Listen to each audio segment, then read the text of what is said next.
नमस्कार दोस्तों, this is संकेत। चलिए देखते कल मार्केट कहाँ मोमेंटम कर सकता है, क्या हमारे टारगेट निकल आते हैं। सबसे पहले देखते हैं कि आज मार्केट ने कैसे मोमेंटम किया और कल के दिन हमें कैसे ट्रेड करना चाहिए। देखिए आज के दिन मार्केट ने कैसे मोमेंटम किया, थोड़ी सी गैप अप ओपन हो गई थी, उसके बाद में थोड़ा सा मार्केट ऊपर चलेगी। कल का जो रेजिस्टेंस बन रहा था 23,800 का, जो आपका कल का रेजिस्टेंस बन रहा था, रिसेंट जो लास्ट रेजिस्टेंस बन रहा था, वहीं से मार्केट थोड़ी सी नीचे आ गई, फिर ऊपर चलेगी। फिर एक ही रेंज में मार्केट ने ट्रेड किया है आज के दिन, और मार्केट जो है वो उसी रेंज में आज के दिन क्या हो गई है, क्लोज हो गई। मतलब 23,700 के आसपास यहाँ पर मार्केट ने क्लोजिंग आज के दिन दिखाई है। तो अभी कल के दिन हमें कैसे ट्रेड करना चाहिए। देखिए कल के दिन क्या हुआ था, मतलब मंडे के दिन क्या हुआ कि मार्केट जो है वो फ्लैट ओपन हो गई थी, उसके बाद में सीधी मार्केट हमें यहाँ पर नीचे आते हुए देखने के लिए मिल गई। ये हमें नीचे आते हुए देखने के लिए मिल गया क्योंकि एचएमपीवी वायरस का थोड़ा सा हमें इफेक्ट स्टॉक मार्केट पर देखने के लिए मिल रहा था। अगर ज्यादा केसेस बढ़ते तो और ज्यादा मार्केट नीचे जाने की कोशिश यहाँ पर हो सकती है, मतलब थोड़ी सी मार्केट नेगेटिव में हमें ट्रेड करते हुए देखने के लिए मिल सकती है।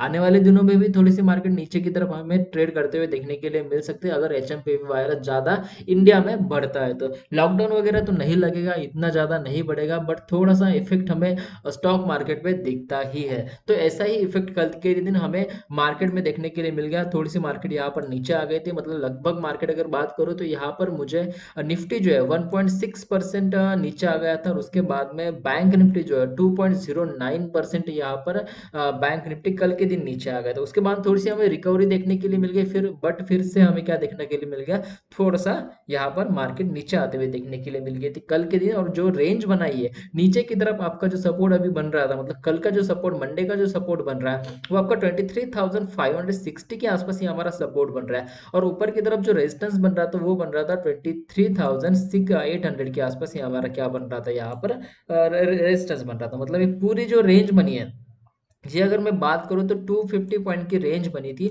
और इसी 250 पॉइंट की रेंज में आज के दिन मार्केट ने ट्रेड किया है। तो अभी कल के दिन हमें क्या करना चाहिए, समझो अगर मार्केट फ्लैट ओपन होती है, गैप अप भी अगर मार्केट ओपन होती है, उसके बाद में अगर ऊपर जाने की कोशिश करती है, तो यहाँ पर जो हमारा ऊपर की तरफ का जो रेजिस्टेंस बना हुआ है 23,800 का, जब तक ये ब्रेक नहीं होता है ना, तब तक आपको कोई भी ट्रेड ऊपर की तरफ नहीं करना है।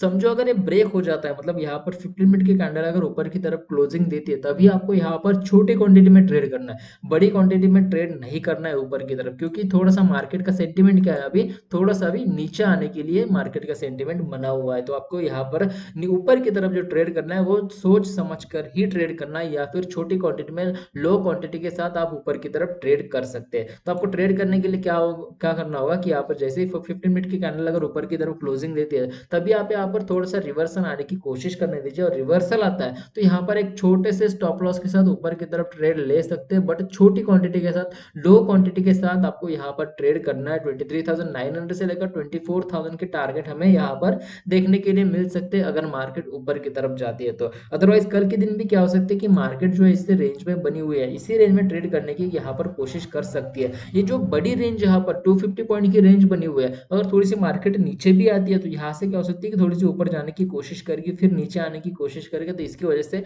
साइडवेज मार्केट हमें देखने के लिए मिल जाएंगे। साइडवेज नहीं बोल सकते हम इसको, बोल सकते हैं कि रेंज में ट्रेड करते हुए मार्केट हमें देखने के लिए मिल सकती है। अगर ये रेंज ब्रेक हो जाती है ऊपर की तरफ, अगर ब्रेक हो जाती है तो मुझे ज्यादा यहाँ पर भरोसा नहीं है ऊपर की तरफ, बट अगर नीचे की तरफ अगर ब्रेक हो जाती है तो सीधा फॉल हमें यहाँ पर कल के दिन देखने के लिए मिल सकता है। तो आपको समझ में आएगा बैंक निफ्टी निफ्टी में कैसे ट्रेड करना चाहिए। अभी देखते हैं कि बैंक निफ्टी में अगर आपको कैसे ट्रेड करना चाहिए। अगर आपको वीडियो अच्छी लगी तो डेफिनेटली लाइक कीजिए, चैनल को भी सब्सक्राइब कीजिए। यहाँ पर मैंने लगाया हुआ है ये बैंक निफ्टी का चार्ट। तो बैंक निफ्टी के चार्ट में हमें क्या देखने के लिए मिल रहा था कि कल के दिन जो आपका जो मार्केट नीचे आई है, मतलब जो फॉल हमें कल के दिन देखने के लिए मिल गया था, उसके बाद में आज के दिन थोड़ी सी गैप अप होकर मार्केट ने एक रेंज में ही ट्रेड करने की कोशिश की। ऊपर की तरफ जो आपका कल का जो सपोर्ट रेजिस्टेंस बन रहा था 50,500 के आसपास ये हमारा रेजिस्टेंस बन रहा था, और नीचे की तरफ जो आपका सपोर्ट यहाँ पर बन रहा था 49,700 के आसपास ये हमारा सपोर्ट बन रहा था। मतलब अगर मैं बात करूँ तो 700 से लेकर 800 पॉइंट की रेंज यहाँ पर बनी थी, और इसी 700 800 पॉइंट की रेंज में मार्केट ने आज के दिन ट्रेड किया है, मतलब एक बड़ी रेंज यहाँ पर बनी है। अगर मैं बात करूँ तो 50,600 ये हमारा एक मेजर सपोर्ट की रेजिस्टेंस की तरह काम करने वाला है। नीचे की तरफ 50,000 49,700, मतलब 900 की पॉइंट 900 पॉइंट का यहाँ पर रेंज बनी हुई है। समझो अगर मार्केट फ्लैट ओपन होती है, गैप अप अगर मार्केट ओपन होती है, उसके बाद में अगर ऊपर जाने की कोशिश करती है यहाँ पर, तो आपको पहले से ही बता देना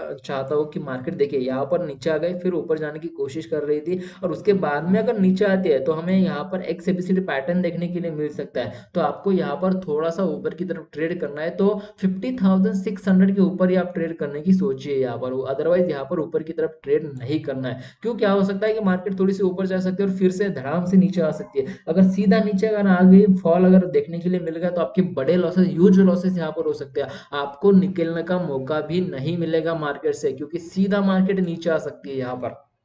समझ में आ गया आपको कैसे ट्रेड करना चाहिए। अगर मैं नीचे की बात करूं तो यहाँ पर अगर मैं थोड़ा सा चार्ट को छोटा कर देता, तो आपको क्या देखने के लिए मिल रहा है कि मार्केट जो है वो एक एबीसीडी पैटर्न के हिसाब से ट्रेड करने की कोशिश यहाँ पर कर रही है। मतलब अगर मैं बात करूं यहाँ पर, तो देखिए यहाँ पर ये हमारा क्या बन रहा है, एक एबीसीडी पैटर्न के हिसाब से अगर मैं बात करूँ, तो अगर यहाँ पर 49,800 या फिर 49,700 अगर ब्रेक हो जाता है, तो सीधा फॉल हमें नीचे की तरफ देखने के लिए मिल सकता है। 49,200 से लेकर 49,000 के आसपास हमें टारगेट यहाँ पर देखने के लिए मिल सकते हैं। मतलब बड़े टारगेट हमें यहाँ पर देखने के लिए मिल सकते हैं नीचे की तरफ अगर ब्रेक कर जाता है। मतलब 49,800 से लेकर 49,700 अगर ब्रेक हो जाता है, तो ही हमें एक अच्छा खासा टारगेट नीचे की तरफ देखने के लिए मिल जाएगा। अदरवाइज अगर मार्केट थोड़ी सी भी नीचे आती है, तो हम यहाँ पर स्कैल्पिंग कर सकते हैं। उसका मैं लाइव ट्रेडिंग में आपको बता दूंगा कि कैसे स्कैल्पिंग यहाँ पर हम कर सकते हैं, क्या हमारे टारगेट यहाँ पर बन सकते हैं। बट अगर आपको एक ट्रेंडिंग मार्केट चाहिए, तो 49,700 के नीचे ही हमें ट्रेंडिंग मार्केट यहाँ पर देखने के लिए मिल सकते हैं। तो आपको समझ में आएगा बैंक निफ्टी और निफ्टी में कैसे ट्रेड करना चाहिए। अगर कोई टारगेट बनते हैं, कोई लेवल बनते हैं, मैं टेलीग्राम पर अपडेट कर दूंगा। टेलीग्राम की लिंक डिस्क्रिप्शन में दी हुई है, वहां पर जाकर आप टेलीग्राम पर ज्वाइन हो सकते हो। अगर आपको वीडियो अच्छी लगी तो डेफिनेटली लाइक कीजिए, चैनल को भी सब्सक्राइब कीजिए। तो आज की वीडियो के लिए इतना ही। थैंक यू, धन्यवाद।